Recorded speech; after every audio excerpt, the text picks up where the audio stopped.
You think it's just a toy, but it's not.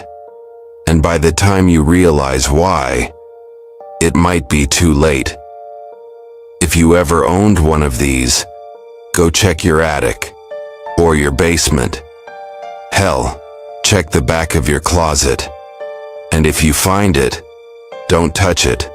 Don't even look at it for too long. I'm not joking. This isn't one of those creepypasta stories where everything wraps up with a twist and a neat little bow. No. This is a warning, and if you ignore it, you'll regret it, maybe sooner than you think. You see, I used to love that toy. You probably did too. It was everywhere back then, on every commercial break, every birthday party, every kid's Christmas list. Bright colors, big eyes, that innocent grin. God, it was designed to make us trust it. And we did. I thought it was just a piece of my childhood. Something harmless I could laugh about now. Until it blinked. Yeah. Blinked. Not a glitch, not a trick of the light. I saw its eyelids close and open like it was alive. And that was just the start. I know how this sounds. Crazy, right? Toys don't move on their own. They don't watch you. But what if I told you I have proof? Not rumors, not grainy photos, not some Reddit thread with a bunch of bored teenagers trying to scare each other. Actual proof. The kind that makes your stomach turn because you know it shouldn't exist. And before you click away thinking this is a joke, let me ask you something. When was the last time you saw yours? Because they're still out there, waiting. That toy didn't just listen, it recorded everything. Every secret you whispered when you thought you were alone. Every argument your parents had behind closed doors. Every time you cried into your pillow. And it didn't stop when you grew up. I found out what's inside it. What it's been doing all these years. And trust me, you'll never look at your childhood the same way again. What I found inside will make you question everything. About your privacy, about your safety, about who's really in control. Let me start from the beginning, because if I don't, you'll never believe me. You remember the commercials, right? Bright colors flashing across the screen. That cheerful little jingle worming its way into your brain. Your best friend for life, they promised, as a grinning kid hugged this strange little creature with its oversized eyes and soft, fuzzy body. That song still plays in my head sometimes. It's not even nostalgia. It's like an infection that never left. The toy was everywhere. Every birthday party, every holiday commercial, every single kid on the block had one or wanted one. It came in a rainbow of colors. Bubblegum pink, electric blue, acid green, and, my favorite, the midnight black one with silver streaks across its back. The eyes were the selling point. Big glass orbs that seemed to sparkle under the light with this weird glossy finish that almost looked wet. We didn't care. We thought it was cute, innocent. I begged my parents for weeks. I remember the arguments. Please, Mom, everyone else already has one. You don't need another toy, she'd sigh. But it's not just a toy. It can talk to you, and it learns your name. Yeah, that was the big gimmick. It could learn. At least that's what the commercial said. They showed it repeating kids' names, asking how their day was, even remembering their favorite games. Looking back, that should have been a red flag. But to us, it was magic. I still remember Christmas morning when I finally got mine. The box was enormous with that big shiny logo across the front, Buddy Brite, The toy that knows you best. I tore into it like a wild animal, throwing wrapping paper everywhere, and when I pulled it out, I swear it felt warm in my hands. That's the part I never told anyone because why would I? Toys don't feel alive. They don't make your skin tingle when you touch them. But I felt it, even then. My dad laughed when he saw how obsessed I was. "You're sure it doesn't talk on its own, right?" he joked, sipping his coffee. I laughed too because of course it didn't. That was ridiculous. Except, sometimes late at night I'd wake up to this faint humming sound. I always thought it was the house settling, or maybe the heater. But when I opened my eyes, Buddy Brite was sitting there on the dresser, its glassy eyes glinting in the dark like it was watching me breathe. It didn't scare me then. Not really. If anything, it felt comforting, like having a friend who never left. We grew up together, me and that thing. I told it secrets I never told anyone else. About the kids who bullied me, about my crush in middle school, about the day my parents almost got divorced. I talked to it because it never judged. It just listened. And if you had one, you know what I mean. Right? Tell me in the comments if you had one. I bet some of you still do. But here's the thing. Kids move on. Eventually, I stopped playing with toys and started chasing other things. Video games, late-night chats, girls who never texted back. Buddy Brite ended up in a box in the attic, buried under old clothes and forgotten birthdays. At least that's what I thought. A few weeks ago I found mine again, and that's when everything changed. I wasn't even looking for it. I went up to the attic for something else. Old photo albums maybe, or that box of winter coats I keep meaning to donate. You know how it is. You tell yourself you'll be up there for 5 minutes and suddenly you're knee-deep in cardboard time capsules from a life you barely remember. That's when I saw it.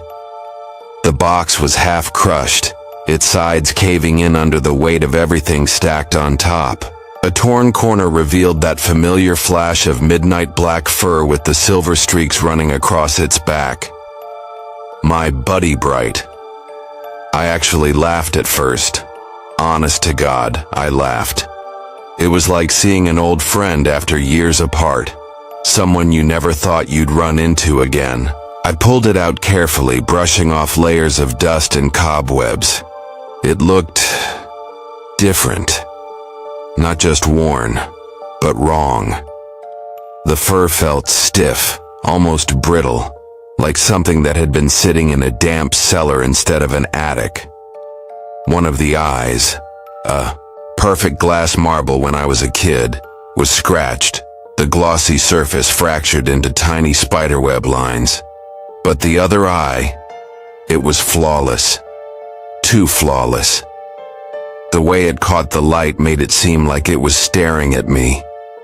And then I heard it, a faint sound, so soft I thought I imagined it.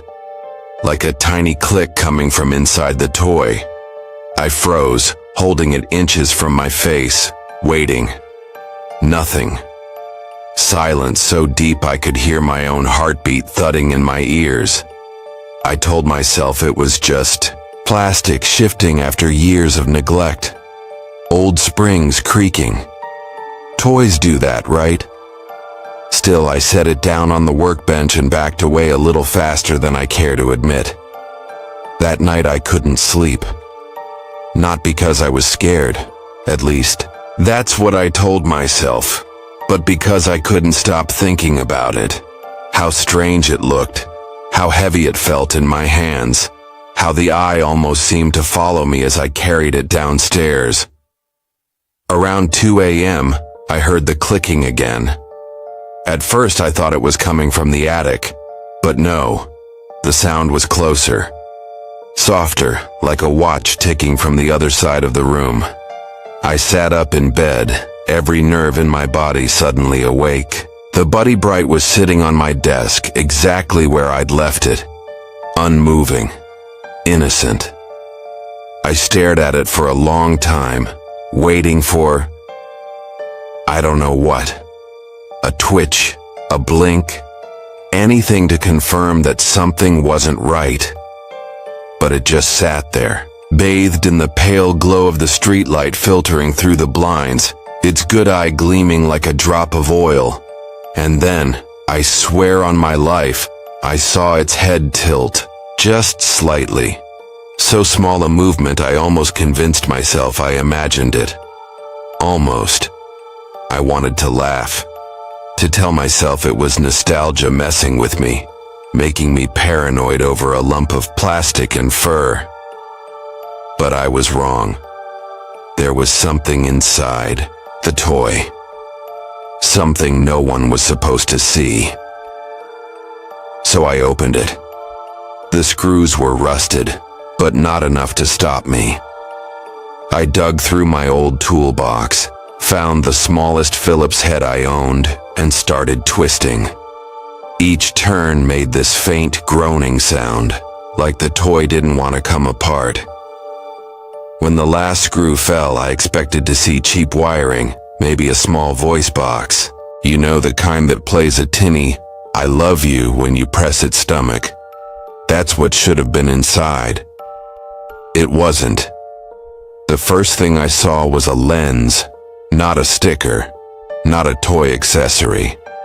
A real lens, glass, embedded deep in the hollowed skull, aimed perfectly through that flawless eye.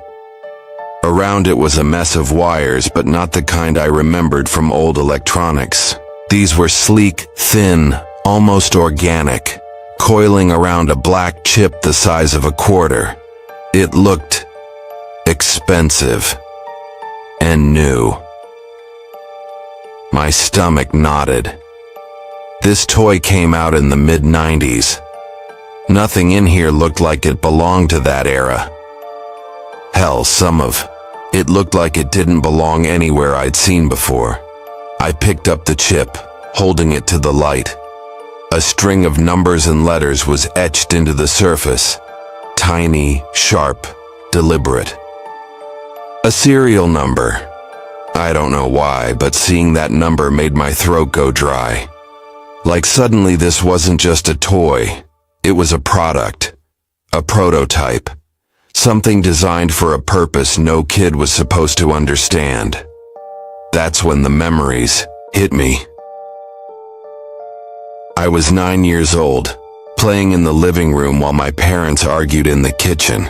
I remember Buddy Brite sitting on the couch, head tilted, those glossy eyes catching every bit of light from the TV. A few days later, my mom got a phone call, some survey company asking strange questions about household habits, like what time we went to bed, how often we argued, if anyone in the family owned firearms. I didn't think much of it then. But now it feels like someone was listening, and there were other times. Like the summer my dad lost his job. How did the insurance salesman who knocked on our door know so much about us? How did he know our names? I stared down at the gutted shell. On my desk, bright colorful plastic on the outside, a nest of wires and secrets on the inside. My childhood had teeth, and I'd been hugging it every night. I grabbed my phone and called the only person who'd understand. Ben. He grew up on the same street, had the same obsessions, the same Buddy Brite sitting on his shelf for years. He answered on the third ring. "Yo, man, what's up? Do you remember those toys having cameras?" My voice cracked on the word. "What? No. Why?" He laughed, nervously. "You've been watching too many conspiracy videos, dude." I'm serious. I opened mine. There's a lens in the eye, and some kind of chip. Ben, it's modern tech. Like years ahead of when these came out. Silence. For a long time. Then, that's Not possible. Yeah, I whispered, staring at the pieces scattered across my desk. That's what I thought too. I didn't tell him about the hum, or the clicking, or the way its head tilted toward me before I ripped it open.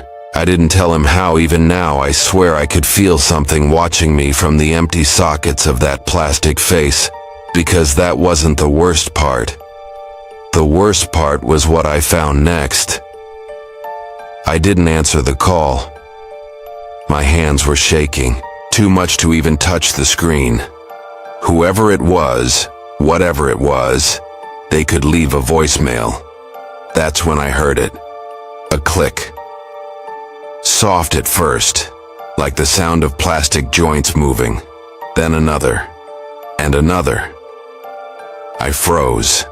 My laptop was still, clamped shut on the desk, but out of the corner of my eye I saw something shift. Something small. The toy. I know what you're thinking. It couldn't move. Not after I gutted it. But I swear on everything I love that thing was sitting up right now, its head tilted slightly like a dog listening for a command. And then it spoke. Not in full words. Just a garbled, static-filled sound that reminded me of a dying radio. Then, layered under the distortion, I heard something else. Whispering. Dozens of voices, all speaking at once, overlapping so much that none of it made sense. Except for one phrase that cut through like a knife. You shouldn't have looked. Stumbled back, knocking over a chair. My brain was firing alarms, screaming for me to run, to grab the thing and smash it to pieces, to throw it in the fire pit outside. But I couldn't move. Not when its eyes lit up. Two perfect circles of red, glowing in the dim room like burning coals. And then, it laughed. I swear it laughed at me. High-pitched, mechanical, wrong. It wasn't the cheerful giggle I remembered from childhood. This was jagged, broken, like something trying too hard to imitate joy. I snatched my phone and started recording because some stupid part of me thought, if I survive this, people need to see it. My camera caught everything. The blinking lights, the twitching arms, the faint movements like it was learning how to walk again. This is where I almost stopped recording. I whispered into the mic. But then it spoke my name. And it did, clear as day this time, my name in my own voice, like an echo from inside my skull. Your name. My chest clenched so hard I couldn't breathe. How the hell did it know my name? How the hell did it sound like me? I backed toward the door, trying to keep the lens steady. The whispers grew louder now, like they were leaking out of the walls. Shadows stretched across the floor in ways that didn't match the light in the room. And then, everything went black. The power died. Not just in my room, the whole house. No hum from the fridge, no distant traffic sounds. Just silence. Then, a low electrical buzz that made my teeth ache. I turned on the phone's flashlight, sweeping it across the desk. The toy was gone. My breath hitched. My mind raced through every possibility. It fell. It slid under the table. Gravity, physics, logic. But then, something cold brushed against my ankle. I pointed the light down. Nothing. And then the whispering came from right behind me. So close I could feel the breath on my neck, except there was no breath, just heat. I spun around. And there it was, standing on the dresser now. The wires I'd ripped out earlier were dangling like veins, twitching on their own. Its head rotated, 180 degrees with a slow grinding sound, and the eyes, they weren't just glowing anymore. They were pulsing, almost alive. That's when it said something that froze the blood in my veins. You opened me. The voice wasn't synthetic anymore. It wasn't mine either. It was something else. Something old. Something hungry, and in that moment I realized the truth. This wasn't just tech. There was something else inside it. Something that had been waiting for years, decades, for someone stupid enough to set it free. I lunged for the door, but it slammed shut before I could touch it, not gently, violently, like someone on the other side had kicked it closed. The light flickered on my phone. For a split second, I saw the toy leap off the dresser in a blur of motion that no plastic joint should allow. The flashlight cut out before it hit the ground, and the last thing I heard before everything went silent again was that laugh. Sharper this time, layered with voices that didn't belong in this world. I don't remember running to the desk. I just remember slamming the toy down like it was a dead rat and tearing at the wires until the chip came loose. It was small. Too small for something that had just hijacked my life. But when I jammed it into the laptop's adapter, the screen lit up with a single directory. Encrypted dozens of files, each labeled with long strings of numbers and letters like serial codes. My fingers flew across the keyboard. Whatever this was, I had to know, I had to see. Decryption took seconds. That was the first red flag. No encryption that complex should crack that fast, not unless it wanted me to open it. The first file was a video. My pulse spiked as it loaded. It wasn't just static. It wasn't corrupted test footage. It was a room. My room. From years ago, I knew that wallpaper. I knew that bedspread with the faded cartoon characters. That was my childhood bedroom. And the camera angle, it wasn't from a corner or a phone propped on a shelf. It was low near the floor, like it was filmed from something small, like a toy. I scrubbed through the footage, my stomach knotting tighter with every frame. It was me, playing, sleeping, laughing at nothing. No, not nothing. I was laughing at it clip after clip, all from impossible angles, all inside a room no one but me and my family should have had access to. There were dates in the corner of every video, late 90s, early 2000s. I was maybe 6 years old in the first one, 8 in the next. How could this even exist? I didn't even remember having this toy for that long. Then I opened another file. My voice cracked the silence when I whispered. No, it was my parents, sitting in the living room, talking in hushed tones. My mother looked worried. My father was pacing, and in the reflection of the TV screen, I saw it. The toy, sitting on the coffee table, facing them, recording. I slammed the laptop shut, but my curiosity was a venom I couldn't stop drinking. I opened it again. Another file, and another. Then I saw the last one. The timestamp made my blood run cold. Today.